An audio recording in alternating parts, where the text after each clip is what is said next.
What good, y'all? It's your boy Chris, man. Welcome back to another brand new video, twin. You already know what it is, what your boy is reacting to, man. We back on Mike Tyson, but guess what?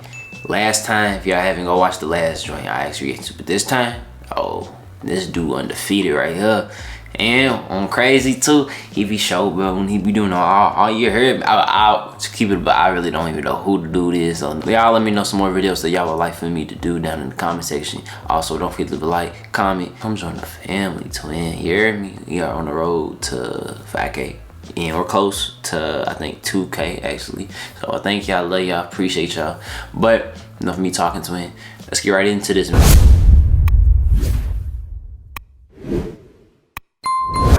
Mike Tyson is the only heavyweight out there who says, I can lick any man in the house, and is willing to back it up. Bro, punches is crazy. Welcome back to the Big Fight Recap here on BLTV Classic. In my mind is winning this title, going there and kicking ass. Today's video marks a significant milestone in Tyson's career where everything was on the line. When two undefeated world champions met with a combined record of 64 wins and 0 defeats. One of the highest combined fighter statistics in heavyweight history. That's crazy. Tony Tucker's around 6'5", 6'6", good boxer, good puncher, very experienced. Tyson was at the peak of his powers during this period, steamrolling world champions like they were journeyman fodder stepping in for a quick paycheck. Yet, while Tyson grabbed the headlines, a new contender was rising from the shadows, keeping a low-key profile while climbing the ranks and perfecting his skills. Oh my God. Tony TNT Tucker. It's the first chance I get to get him out of there. I'm getting him out of there. I ain't wasting no time. Tyson was a realist and dismissed any claims of Tucker being an easy touch. He knew that a 6'5", undefeated world champion with fundamentally perfect technique would enter the ring with confidence to the likes of which he's never faced in the opposing corner. Let's take a look. I got the TNT at his hand. Yeah. Bruh, I'm like 6'2", like 6'2", 6'1". Joe Frazier, 26-0. Muhammad Ali, 31-0. March 8th, 1971 marked the first time in the modern boxing era that two undefeated heavyweights met in a championship fight. Frazier's coming in wide open. Wide open. Come here, give it to him. Now. Ali versus Frazier would have been a blockbuster event regardless of their fight records. Still, the intrigue and mystery that an unbeaten clash offers is a unique and rare experience that grew exponentially in the hearts of fans as the decades passed. Muhammad is the greatest fighter ever lived. He should be put down in history. But Ali's just a rope bender. All he do is lay up against the ropes like he was in a cradle. By the time Tyson rose to prominence, unbeaten clashes were all the craze, which began the modern formula in how we see fighters progress to title contention today. Fighting journeymen and has-beens in hopes their records, as opposed to their skill set, will one day translate into lucrative prize fights. Tony Tucker, on the other hand, and since turning professional 6 years ago, has compiled over 20... My fault, I was over talking it. My fault. He just was giving them that right hand again and again. In the hopes their records, as opposed to their skill set, will one day translate into lucrative prize fights. Tony Tucker, on the other hand, and since turning professional 6 years ago, has compiled over 20 professional fights, but no one's ever heard of him.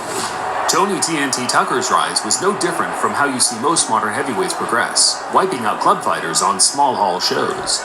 Yet, underneath the padded record, a superlative skill set was purifying. Who is this unknown terror? The kind of fighter that has frustrated Tyson in the past. And one other thing, Barry, he has a 14-inch advantage in his hair length. Once crowned the number one amateur heavyweight in the world, Tucker first graced the professional ring in the winter of 1980, and quickly put his well-refined skills to the test against, more or less, the entirety of the lower-tier American domestic scene. What stood out was the size, a 6'5", athletically built, quick and nimble heavyweight that moved with the swagger of Muhammad Ali and packed enough pop to KO 23 of his first 24 opponents. Whoa. First chance I get to get him out of there, I'm getting him out of there. I ain't wasting no time. I don't want nobody to see no commercials. Offensively, Tucker looked the part with a snappy jab, often being the gateway to set up his various combinations.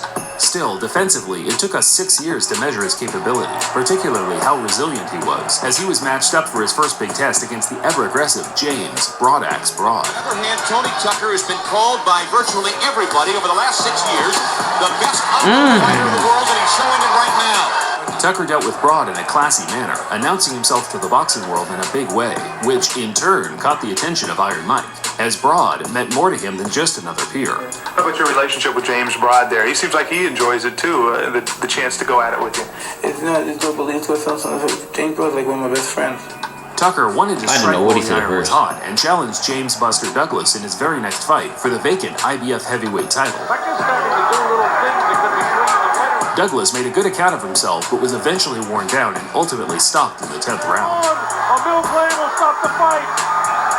It's all over. With an unbeaten record of 34-0, a world title belt around his waist, Tucker's confidence was through the roof. The only fight he wanted was for all the marbles. An undisputed showdown with the WBA and WBC champion, Mike Tyson. But, you know, Tony Tucker is a problem. This guy's 35-0. He's got a lot of experience.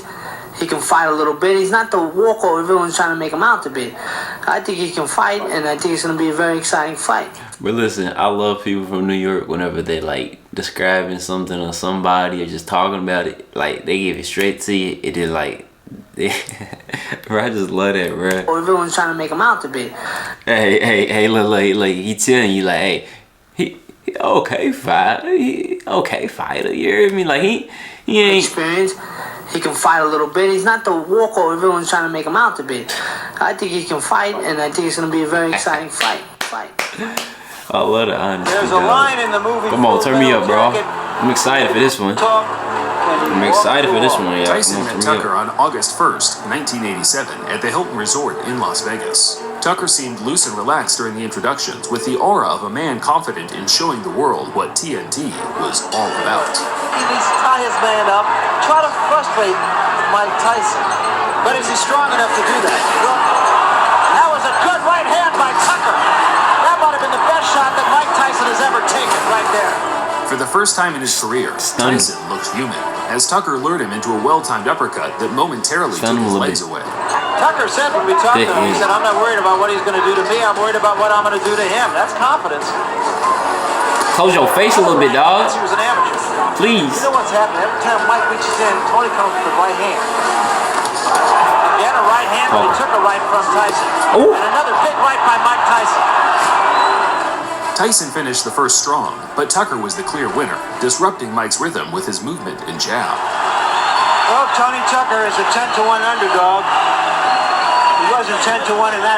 He's putting 3-4 punches together. And he's following up with left uppercut, left hook.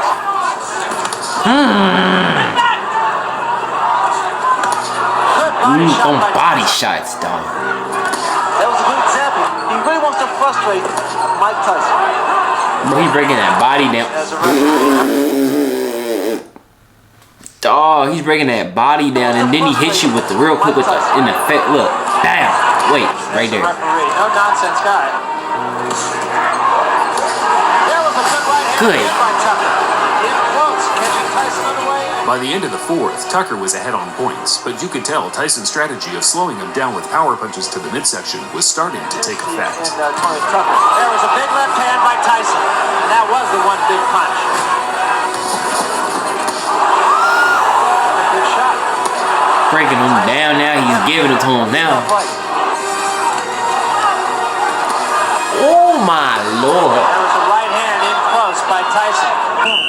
Change up just a little bit, you understand? More jabs, bad intention. Throw the punch with bad intention. See by pushing your man off.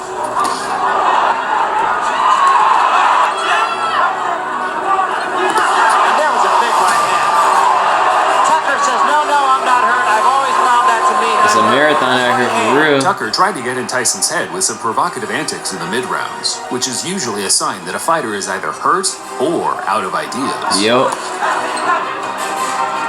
About Tyson's, or rather Tucker's right hand. Ooh, come on. There was a big left hand, but again Tucker shakes his head up.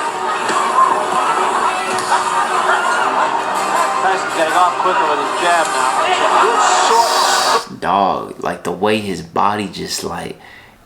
Listen, I don't care. You can shake your head as much as you want, bro. Like, look, first of all, you doing your thing, though. Shout out to you, though. You doing your thing, though. You do you is, dog. But hear me out, twin. Watch the way he did you. Tyson's getting off quicker with his jab now. Good, short, strong Now it appears the instinct for self-preservation has kicked in. This is a good As the fight. championship rounds approached, Tyson started boxing a more intelligent fight, creating openings off the jab, whiwhich was something he did superbly when necessary. Get closer to the taller man, Tucker, and then he can throw his punches. Once again, though, you see what's happening here. The reason there's frustration is because of what Tucker's doing. He's tying his man up. Those are the actions there. Sometimes work. Look at it!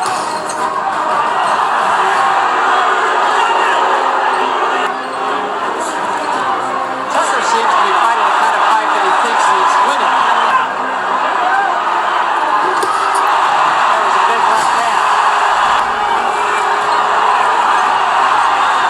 Tyson finishing with a His team should have told him, hey, dog. Try a different approach. Well, Tony Tucker talked the talk and walked the walk. The final round was close, but a big left hook from Tyson toward the closing seconds was the highlighting moment for the judges. There's an old saying in boxing, you That was never a know great how good an match. unbeaten fighter is. And an unbeaten fighter is hard to beat because he doesn't know that he can be beat. And that's how Tucker fought tonight. Tyson was awarded a close unanimous decision and relayed the fight's difficulty during his post-fight interview. But I guess it wasn't together today, and he was very intimidating. It was very tough. Was he a better fighter than you thought? It was very hard to tell because he did a great deal of holding. He threw very fast punches. It was true. And he really rocked you in the first round. Yes, he did. He was a very hard puncher. I figured they was gonna give it to him anyway, you know, but I still thought I beat him. But that's okay. You know, the world knows Tony Tucker is here, I'm for real. I wouldn't go as far as strength to strength, but Tucker's career certainly remained on an upward trajectory after the Tyson defeat.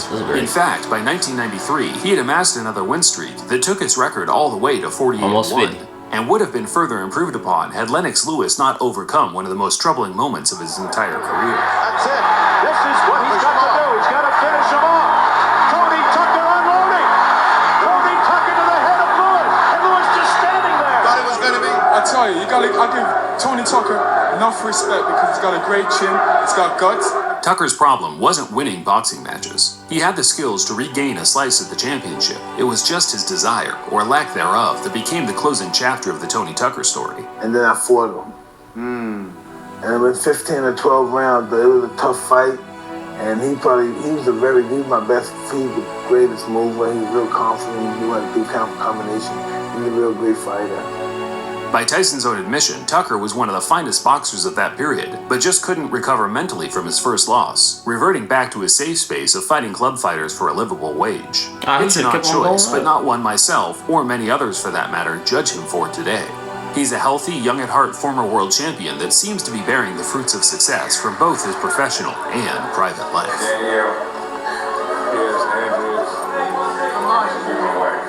Oh, that's good, man. And he has to do it in the ring, boy. That's a good, happy for him, boy. But hey, great fight. Tyson did his thing. Tony did his thing. I ain't gonna lie, bruh. Them punches, though, and I don't care. I was messing with the showboating, but he was just breaking them down, boy. Them body shots, and then he was going for the head, going for the head. That left hook. Psh. But y'all let me know what y'all think about this down in the comment section. More videos will be on the way. Thank y'all, love y'all. Follow me on all my social medias. Check out all the other channels, man. And yeah, thank y'all, love y'all. You boys out, man.